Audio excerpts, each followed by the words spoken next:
London, last Thursday night, the private office of Jack Straw.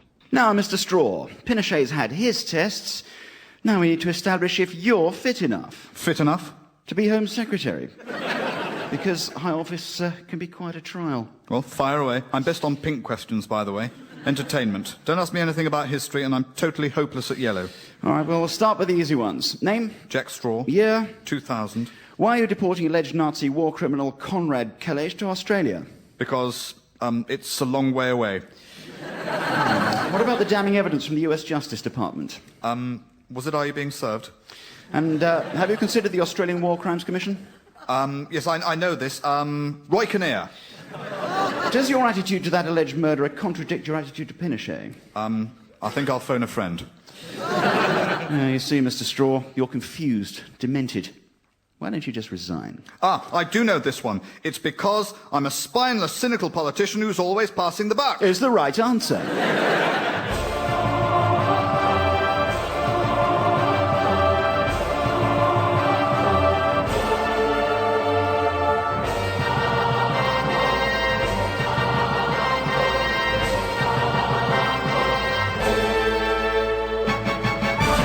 Dead ringers.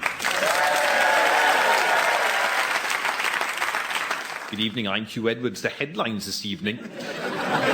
Half of Britain will own a mobile phone by next year, according to figures released today. But oh, sorry about this. Hello? Oh, yes. Well, fine, thanks, yes. Yeah, look, can you just... Yes, very nice New Year, thank you, yes. Well, I played Spin the Bottle at Moira Stewart's house. Oh, she's a lovely woman. Look, can you call me back? Yeah, OK, see you. Yeah, ciao. Sorry about that. With more on that mobile phone story, we go over live now to Peter Sissons, who's on the train. Yes, hello. I'm on the train. I'm going to be late. Thank you very much indeed, Peter. And now here's Isabel with the weather. I fancy her rotten.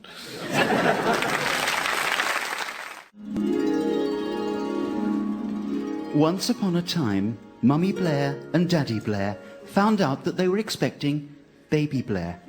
And they were very happy.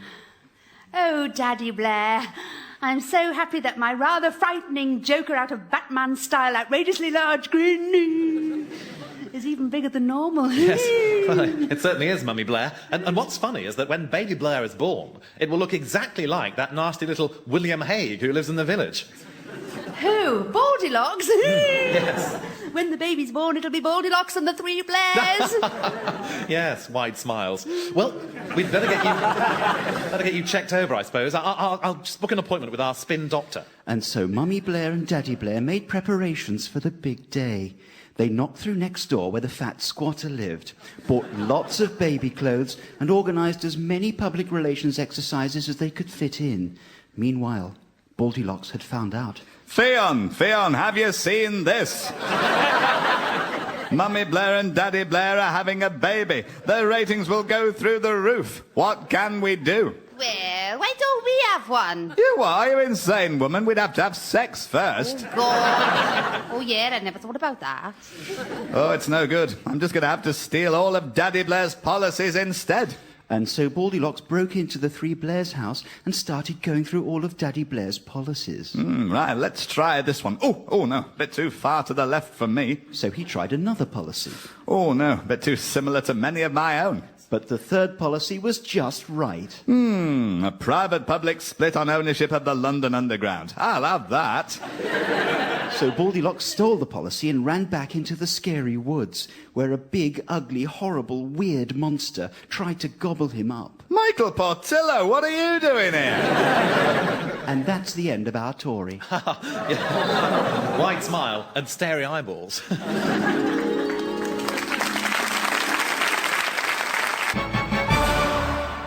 You're listening to the Today programme. It's a little after 18 minutes past 8.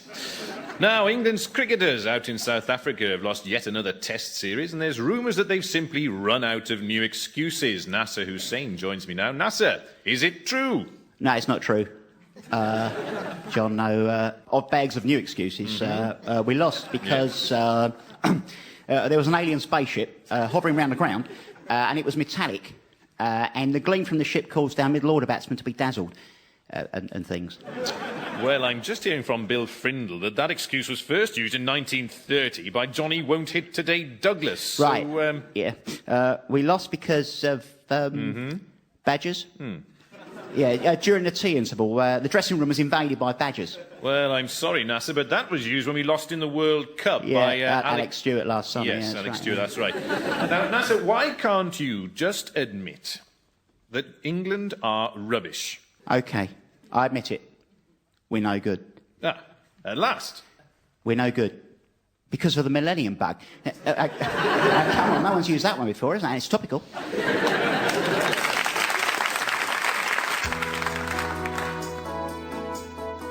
Hello again and welcome to Cartoon Animal Hospital. And this here is Scooby-Doo, and he's been brought in by his owner, Shaggy here. Like the T-shirt, mate. Now, what's the problem with little Scooby here, Shaggy? Well, like Scooby's afraid of, like, ghosts. What's going on? He's a lively little fella. I've never heard a bark like that before. Well, let's just pop him behind this X-ray. Yes. There he goes. You calm down there, little Scooby. There he goes. Go boom, boom, boom, boom, boom. Now, have a look through there. Look, you can see everything that he's swallowed over the day. Look, there's a spanner there. There's too many Scooby snacks, I reckon. There's the missing jewels there, and of course the caretaker's projector for projecting ghosts. So I'm afraid, Mr. Shaggy, that he's going to have to be put down. Zoinks! Run, Scoob!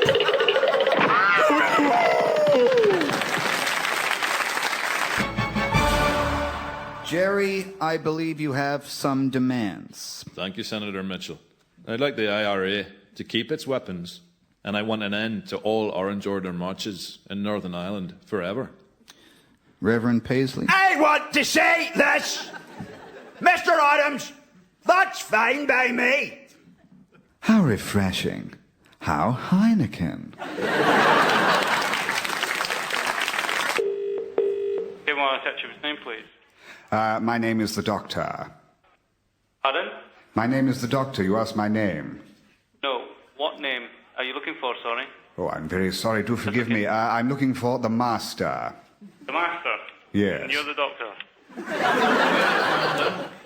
Yes, I need to speak to him very urgently. And what's this about? I've got a very important job to do, one that involves the entire future of your species. Now, what is the number of the Master? And where is the Master?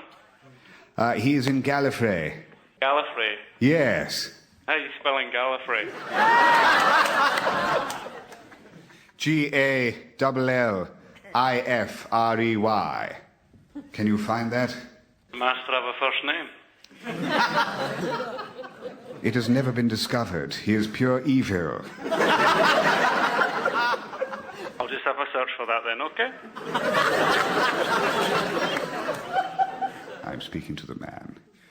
He is in search of the Master. Right, the Master, and he lives in Gallifrey. Yes. You don't have an address? Yes, I do. Constellation of Castorberus, 003.079 from Galactic Zero Center. And your name again was? I am the Doctor. I'm not going to listen for that at all here. You must listen to me. I renounce the Society of Time Lords. Now I am just a traveller. You're a traveller? From Yes. All right, well, if you can't find me that number, can you give me the number of a kebab shop? I'm worn out talking to you.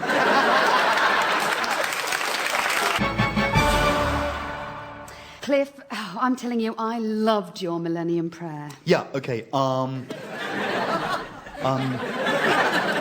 only because you're my agent. True. So let's do another and beat everyone to number one again. Well, I've already got one. It's another familiar bit of the Bible and sung to a popular tune. Right, yes? And? The Ten Commandments, sung to the hokey cokey. Thou shalt not steal, thou shalt not kill, steal, kill, or cover thy neighbour's house. Oh, no, mum and dad, don't have the Lord's name in vain, and that's what it's all about. Oh, do the Ten Commandments, oh, do the Ten Commandments, oh, do the Ten Commandments. Here comes Moses, rah, rah, rah.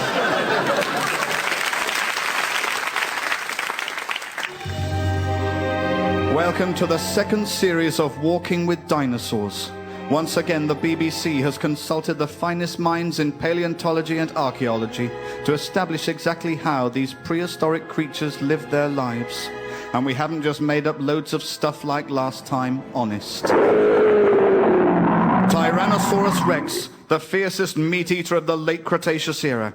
He has small, spindly forelegs which are of little use, but very strong back legs. From this, we can safely assume that this majestic creature was a tap dancer. Adept in a variety of steps, this fearsome beast would approach his prey from heavy undergrowth, better to mask the distinctive sounds of his tap shoes. But was the greatest hunter the earth ever known wiped out by the onset of disco? Tyrannosaurus rex, the first of the great accomplished soft shoe shufflers. Or maybe he just used those legs to run with. We'll never know for sure, but I know which one makes better telly.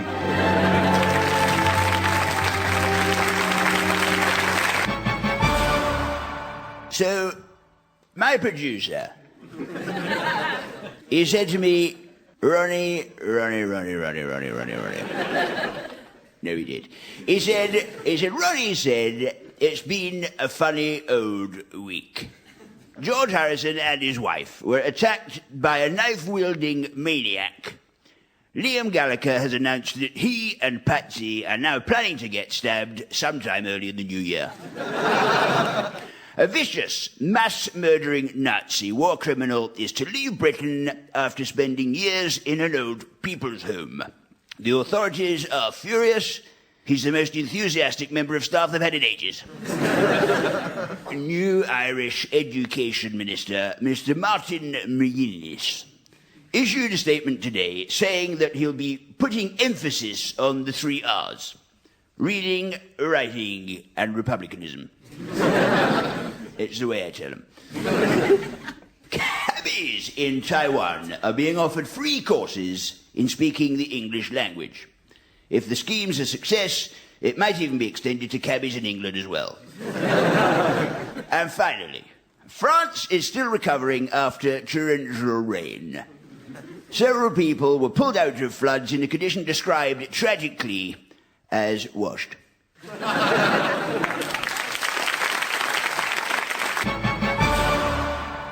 Hi, Des here. For you. Let me tell you a joke, like that advert for the BBC. Lily Savage, Barry Norman, and Frank Skinner were on an aeroplane. All of a sudden, there's an announcement over the tannoy. Hiya, it's the captain here.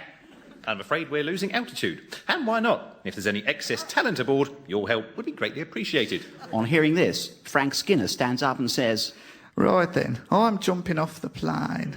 5 minutes later, and there's another announcement from the captain. It's me again. I'm afraid we're still losing altitude. So Barry Norman gets up and jumps off the plane. And why not? Another 5 minutes later, and the captain's back on the bleeding tannoy. He says, I'm terribly sorry, ladies and gentlemen, but it appears we're still losing altitude. So another BBC celebrity stands up and says, I'm off as well. See you later. The BBC, seriously losing talent.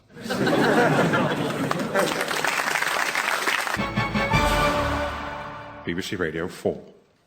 Now here's a look into this afternoon's Money Box. Hello, we've got a packed money box today. I just can't seem to get the stopper out. Brian, have you got something to... Oh, God, it's stuck. Brian? I've got my flick knife. Oh, nice one. Oh, there's blood on it. I had a run-in with that Wogan again in the car park. Oh, I heard he fights dirty. He went for my balls in a grapple. I had to do him. Ah, that's it. I can never open this thing. Shouldn't bite your nails. Here's your knife. Thank you. That's Money Box this afternoon at 3 o'clock. He squealed like a stuck pig, the Irish fool.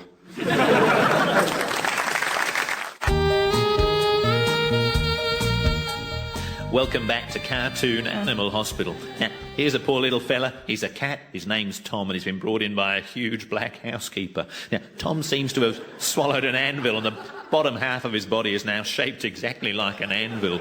He's a bad cat, that Thomas! I'm sure he is. But the procedure is quite simple. We'll just have to wait until the next frame of the cartoon, and then it won't be there anymore. Implausible, yes, but hey, that's the world of cartoon medicine for you.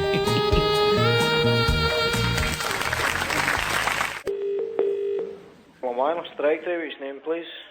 My name is the Doctor. Right, which name is it you're looking for, sir? Oh, the name I'm looking for, the Master.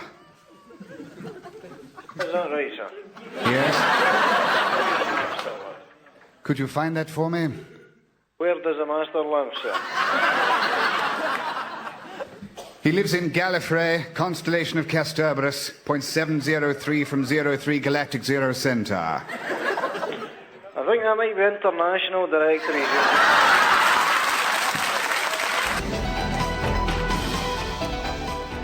Good evening. I'm Michael Burke. On 999 Lifesavers, I introduce you to ordinary people caught in extraordinary life-threatening situations. Exciting, wasn't it? Well, now, join me again for more electrifying real-life dramas in my new series, 192 Directory Inquiries. For Doreen Wilson, March the 2nd, 1998, started out as just another day. I'd got into work about 5 to 7 in the morning to start my shift, and almost as soon as I sat down, the telephone rang. Directory Inquiries, Doreen speaking. What name, please? It was a man asking for a branch of Halfords in Bury St Edmunds. I knew I had to act fast because he sounded like he was in a mild hurry. Luckily, Doreen was able to remember a technique she had learnt during her training period. Something they called looking the number up. By that time, I was reacting purely on instinct. I was more machine than woman. It was at this point that disaster struck. For some reason, the computer couldn't find the number. It must have been a new branch of Halfords. Doreen only had a matter of seconds if she was to prevent the man from becoming slightly inconvenienced. The answer just came to me in a flash.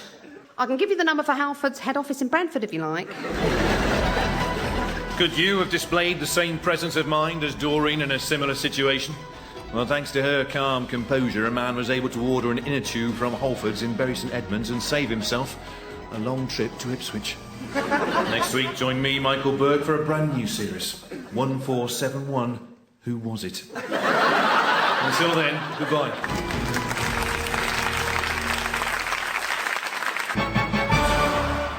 Now, a new series for Radio 4. Dr. Anthony Clare is in the psychopath's chair. My guest strapping me into the chair this week is said by some to be the embodiment of evil. Welcome, Dr. Hannibal Lecter. Now, Dr. Lecter, let's address your relationship with your parents first. First, I slit them from ear to ear, lightly smoked their livers, then enjoyed them as a light supper. And how did this affect your relationship with them? I can smell you, Anthony. Can you hear the lambs, Anthony? No. So join me next week, where I'm already eagerly anticipating being in the psychopath's chair with Jack the Ripper with some relish. Some relish, some alfalfa, and some beans, some nice Chianti. Hannibal Lecter there, in the psychopath's chair. He's actually not that hard. I could take him with my blade any time. I'd open him up like a tin of beans. Hello, Directory Inquiries? Yes, I wondered if you might be able to assist me.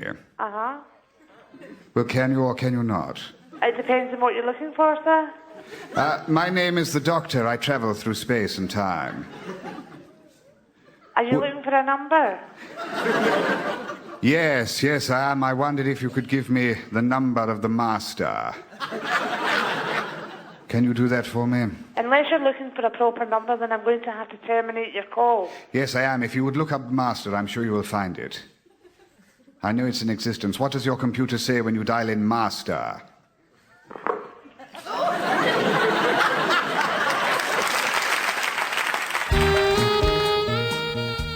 Welcome back to Cartoon Animal Hospital. Now, we've got another little chap for you now. Now, what's wrong with you, little fella? I'm Droopy. Yeah, I know what you're called, mate, but what are you here to see the doc for, eh? I'm Droopy. I can't satisfy Mrs. Droopy. She started to sniff around other dogs. Pluto, Goofy, Velma from Scooby-Doo. Oh, dear, well, nice to see some cartoon experts in there. But I think I can help you, Droopy. Can you see what it is yet? A little bit of blue there. Yep, it's a giant blue cartoon Viagra. I'm very, very happy.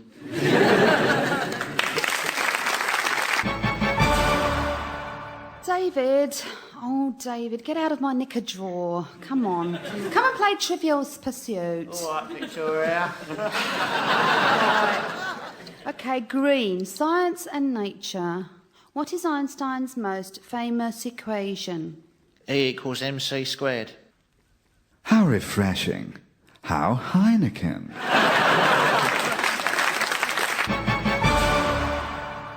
Now listen, Cliff, we need a B-side for your 10 Commandments single. Yeah, fine. Hey, I've got another new song. Have you? What is it?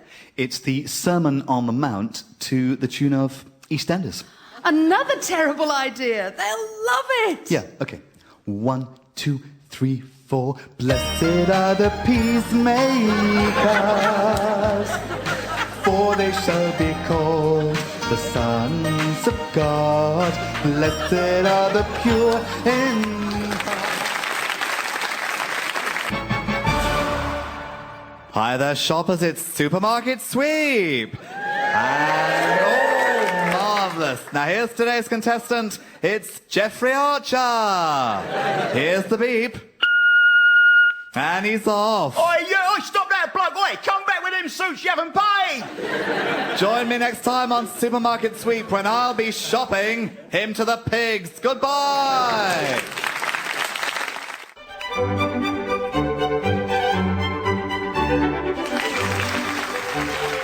Hello, one and all, and welcome to Brian of Britain. Yes, now, will our Brians please introduce themselves? One is Brian Sewell, war hero, inventor, and expert in being a Brian. I'm Brian Blessed. I'm all big like a huge lion, and I like to laugh. Oh, like that. And I am Brian Perkins, broadcaster, assassin, model, and spy. Don't try anything on with me, Robinson. I'll make you squeal like a lady if you come at me all big in your sell-up. OK, Brian. And finally, number 4. Hello, I'm Anita Smith, expert on the history of wood.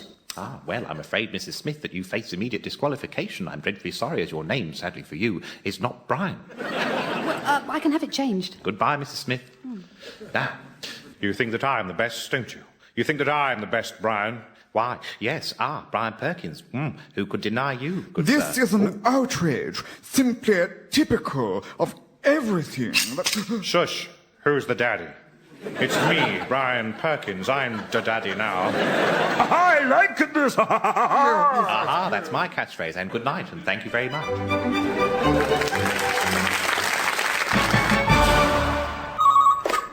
Hello, Victoria speaking. Hello. Is David there? No, sorry, he's away at the moment. Oh, right, thanks. Hello, Victoria speaking. Yeah, sorry, it's me again. I meant to say it is David here. Oh, hi, David.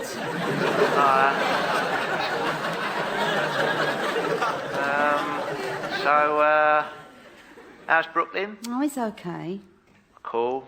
So how's Rio? Well, I haven't seen him for a while, as it goes, because I'm in Brazil, but I suppose I'll meet him at the next England game.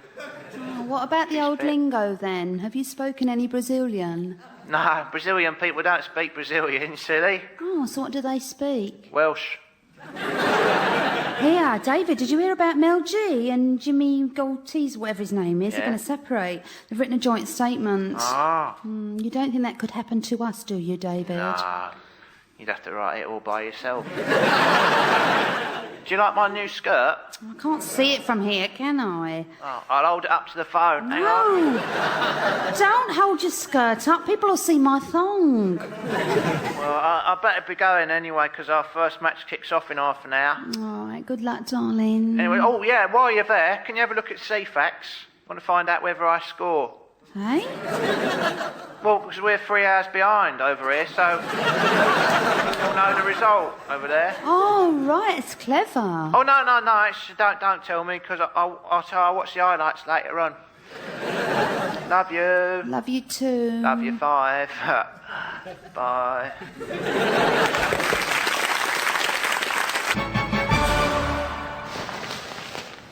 Oh, that was great, Tom. I haven't made love like that since I was a teenager. Well, I have to say, I hated it. It was turgid and long, and I found the entire experience utterly disappointing. And the vapid expression on your face, the technique was quite frankly undeveloped, and it lacked any imagination at all. In fact, I felt like walking out. Tony, what did you think? Well, I completely disagree, Tom. I thought there were many valid moments. It was a classic menage a trois. Yeah, well, Jermaine? Oh, come on, guys. It was really passionate in a post-feminist, neo-menopausal, premenstrual sort of way. Well, mixed views from our panel there. Could you just budge up a bit? Stop hogging the duvet.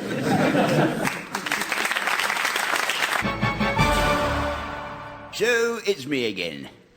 And the world is still reeling from the amazing news that President Yeltsin stood down, and the even more amazing news that he stood up. Millennium Bug failed to bring chaos and devastation to British industry. But the government said not to worry. Gordon Brown will manage it all by himself. Professional thieves made off with the work of a well-known 18th century impressionist. Police are shocked. They can't think who would want to steal Mike Yarwood. The creator of the Charlie Brown cartoon strip is retiring. He's well prepared for being a pensioner.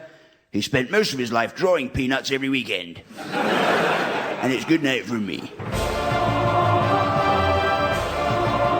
Dead Ringers starred Alistair McGowan, Kate Robbins, John Culshaw and Simon Lipson. It was written by John Holmes and Andy Hurst, Simon Blackwell, Nev Fountain and Tom Jameson, Ivor Badil and Ashley Baroda, Mark Haynes, D.A. Barham, Ewan Marshall and Trevor Lloyd, Lawrence Howarth, Jared Foster, Rupert Russell and Richard Iodi, and Matt Holness, Yasin Fetto, Henry Naylor, George Jeffrey and Bert Tyler Moore. Producers were Bill Dare, Danny Wallace and Mario Stylianides. And finally, the lucrative speaking clock contract has been won by actor Hugh Grant. And here's what he sounds like. At the third stroke, essentially the time where I should imagine, it'll be no, I'm almost certain, in fact, at the time.